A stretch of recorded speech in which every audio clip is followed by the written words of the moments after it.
राजनीतिक तौर पर मुझे रोकने की बहुत सारी साजिशें की गई, लेकिन फिर भी जो नगर निगम के दिल्ली में चुनाव हुए हैं उनमें शायद ज़्यादा से ज़्यादा निर्दलीय कैंडिडेट जीतने चाहिए, हर चुनाव से ज़्यादा। और अगर हम कामयाब हो गए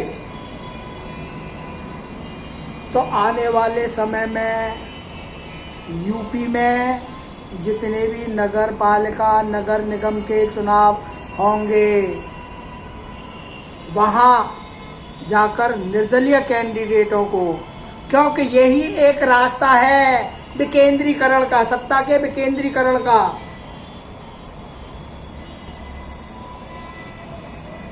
और सत्ता का जो विकेंद्रीकरण है उसके लिए एक यही रास्ता है।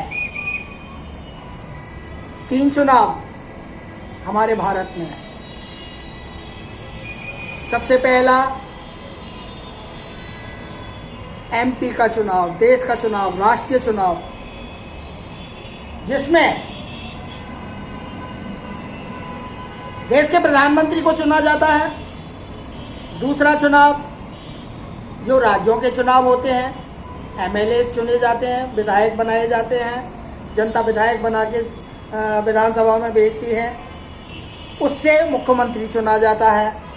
लेकिन जो तीसरा चुनाव है जिसको लोकल चुनाव कहते हैं हमारे संविधान की भाषा में, हमारे निर्वाचन आयोग के द्वारा, इसमें घरेलू चुनाव में जो बड़े बड़े चुनाव लड़ रहे हैं, प्रधानमंत्री वाले चुनाव लड़ रहे हैं, जो आपके मुख्यमंत्री वाले चुनाव लड़ रहे हैं, जो बड़ी बड़ी दिग्गज पार्टियां हैं, जो राष्ट्रीय लेवल की पार्टियां, वो इन गली मोहल्ले बाढ़ के या घरेलू चुनाव में लड़ने के लिए ना आए, वो ज़्यादा बेटर है। और ये किसने देखना है कि क्षेत्रीय जनता ने। अभी भी हमने जो प्रचार किया था वो यही प्रचार किया था कि आप टिकट खरीद कर आए हुए उम्मीदवारों को, डिपेंड कैंडिडेटों को आप प्राथमिकता मत दीजिए। ये आपके मोहल्ले का चुनाव है, ये आपके गली का चुनाव है, ये आपके वार्ड का चुनाव है। यहाँ पर जितने से ज़्यादा जो आपके क्षेत्र से निर्दलीय कैंडिडेट, कोई समाज सेवक, समाज से जुड़ा हुआ व्यक्ति यदि इसमें पार्टिसिपेट किया है तो आप उसको जिताकर नगर निगम में भेजिए, उसको मेयर बनाने की कोशिश करिए। फिर देखा जाएगा कि सत्ता का विकेंद्रीकरण होता है या नहीं। जनता की सीधे भागीदारी सत्ता में होना निश्चित है, तभी ये असली लोकतंत्र की स्थापना होगी। ये तो एक शुरुआत है, ये तो एक केवल बहाना है कि इसको दिल्ली में एक उदाहरण के तौर पे किया गया। लेकिन इसके बाद यूपी है, यूपी के बाद फिर और बहुत सारे हमारे स्टेट के चुनाव हैं, उसमें सब में जाके हम इस तरीके के कार्य करेंगे। और आप लोग, देश की जनता से हम ये कहते हैं कि ये एक राजनीतिक मकड़जाल है, इसको आप समझें। राजनीतिक मकड़जाल में क्या होता है कि 4 हिस्सेदार हैं, नेता, अधिकारी, कर्मचारी और धर्माधिकारी।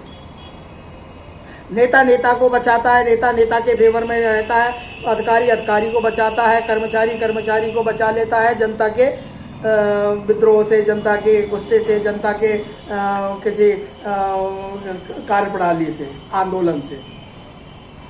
लेकिन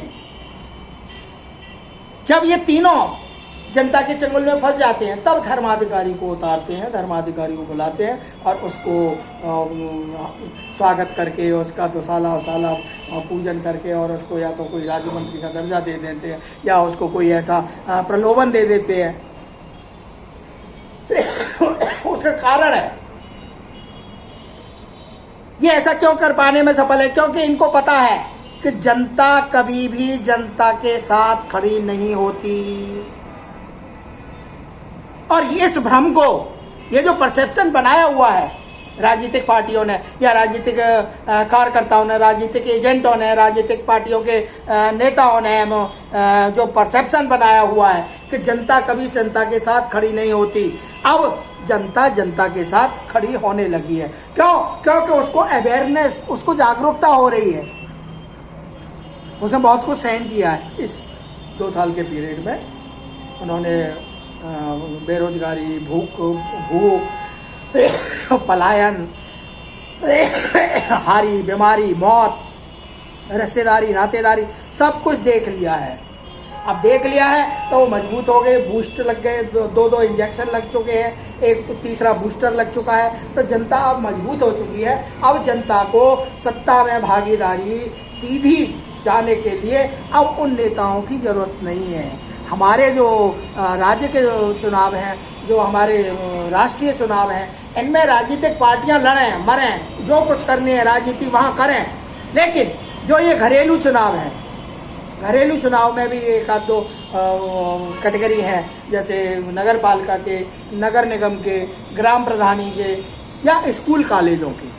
ये जो चुनाव हैं ये घरेलू चुनाव है, बहुत छोटे से चुनाव है। इनमें राजनीतिक पार्टियां नमस्कार करें, हम उनको तिलांजलि दें और उनसे कहें कि अब हम सक्षम हो चुके हैं। बड़ी बड़ी हम सोसाइटियां चलाते हैं, बड़ी बड़े हम RWA चलाते हैं, बड़े बड़े हम NGO और ऑर्गेनाइजेशनों के जनता मालिक होती है।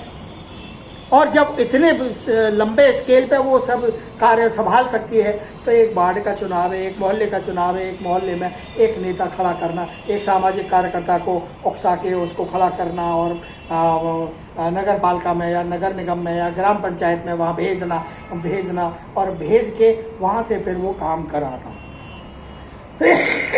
क्योंकि जो टिकट खरीद के किसी पार्टी की टिकट पे खरीद के जो डिपेंड कैंडिडेट आया है, वो जीतने के बाद अपने पैसे की रिकवरी करेगा पहले, और रिकवरी करने में लग जाएगा, वो भूल जाएगा अपने क्षेत्र को। और बहुत से तो अभी जीतने के बाद पार्षद ऐसे होंगे पार्टियों के जो शायद अपने क्षेत्र में ये भी कहने नहीं जाएंगे कि मैं जनता का धन्यवाद देता हूँ जी, आपने मुझे वोट दिया और मैं जीतकर आपके क्षेत्र में काम करने के लिए आ गया हूँ। क्यों? जब तक वो पार्टी हाईकमान से ऑर्डर नहीं मिलेगा, उस क्षेत्र में जाके उसको काम करने का कोई भी औचित्य नहीं है। और अगर जनता, क्षेत्रीय जनता अगर उसको पकड़ने के लिए जाएगी या उससे काम कराने के लिए जाएगी, तो उसके जो एजेंट इस समय घूम रहे थे वो अब गुंडे बदमाश का रूप धारण कर लेंगे और वो हर समय अपने नेता को, जो निर्वाचित हुआ है, अपने नेता को जनता से दूर रखेंगे कि साहब अभी नहीं है, सुबह मिलेंगे, कि शाम को मिलेंगे, कि रात को मिलेंगे, कि वहाँ मीटिंग में, कि वहाँ मीटिंग में। अरे एक पार्षद बना है, एक बहुत छोटी सी मोहल्ले के लिए बना है और मोहल्ले के आदमियों से नहीं मिलेगा तो किससे मिलेगा? क्या वो मुख्यमंत्री से मिलेगा? क्या वो प्रधानमंत्री से मिलेगा? नहीं, उसको जनता से ही मिलना चाहिए और जनता के बीच में ही रहना चाहिए और जनता के कामों को निपटाना चाहिए। जय हिंद, जय भारत।